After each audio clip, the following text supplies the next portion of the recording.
Hello, বলো ক টাকা লাগবে? এ পিয়ম, বল ক টাকা নিবি? 10 লাখ টাকা কোথায় পাবো বাবু? হাত খরচা, আমি তো বাড়ি বানানোর কথা বলিনি, আমি হাত খরচার কথা বলেছি। ক টাকা নিবি? তোর মা ক টাকা নেবে?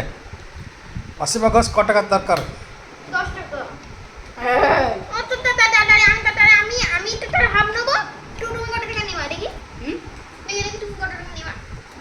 আমি 60,000।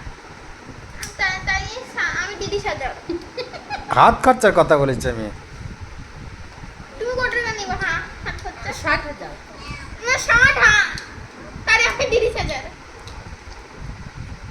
দেখি পেয়ারা খাই না, ভালো পেয়ারা।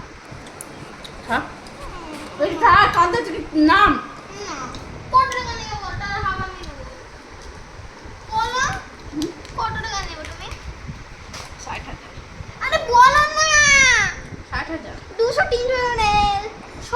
বলো না, কোনো সাইড মধ্যে হবে না। তাই আমি 30,000 নেবো। নে, দিদি বলো, আমি বলবো কেন, তুই বল। তোমাকে তো দেবে না।